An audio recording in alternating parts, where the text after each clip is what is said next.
बुधवार देवगढ़ जिलापाल कार्यालय विभिन्न विभाग सरकारी समीक्षा बैठक अनुष्ठित हो जाइए। अवसर में माननीय राजस्व मंत्री श्रीजुक्त सुरेश पूजारी दिनिकिया देवगढ़ गस्तरे आसी स्थानीय सर्किट हाउस पहुंची सेठारे सकाळ 8 घटिका समय देवगढ़ जिला बीजेपी कार्यकर्ता नेतृमंडली और जिला प्रशासन द्वारा माननीय राजस्व मंत्री को संबर्धित करा।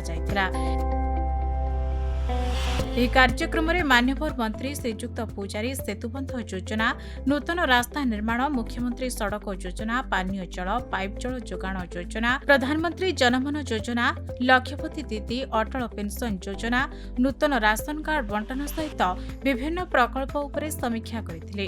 ସମୀକ୍ଷା ବୈଠକରେ ମାନ୍ୟବର ବିଧାୟକ ରୋମାଞ୍ଚ ରଞ୍ଜନ ବିଶ୍ୱାଳ, ଅଧ୍ୟକ୍ଷ ଜିଲ୍ଲା ପରିଷଦ କୌଶିକ କୁମାର ପ୍ରଧାନ, ନିର୍ଦ୍ଦେଶକ land record survey Nigamananda Panda, ପୂର୍ବତନ ବିଧାୟକ सुभाष चंद्र पाणिग्राही, जिलापाल कवीन्द्र कुमार साहू, उपजिलापाल परक्षित साहू समेत समस्त विभाग जिलास्तरीय अधिकारी, गोष्ठी उन्नयन अधिकारी और तहसीलदार प्रमुख उपस्थित थिले।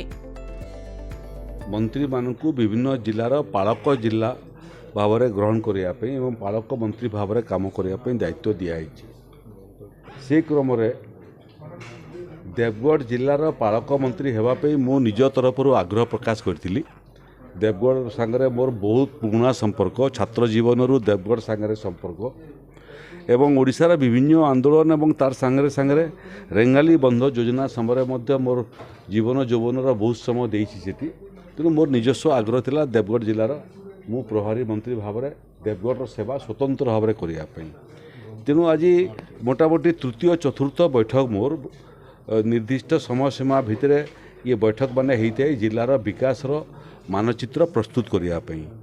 तेणु विगत बैठक में जो जो टैक्स मु देइथिली विभिन्न विभाग को से टैक्स केते दूर पूर्ति है तार बाबद में समीक्षा करवा, आगामी दिन से टैक्स देवा एवं जेते गरीब कल्याण योजना अच्छी केंद्र सरकार एवं राज्य सरकार एवं राजस्व विभाग जो योजना अच्छी जे पूरा राज्य रे समस्ते निजस्व घर तैयारी करने वसुंधरा योजना रे पट्टा पातु, निजस्व घर डीह पातु, जनजाति संप्रदाय जल जंगल जमीन अधिकार आईन रे आमे जमी दौचु।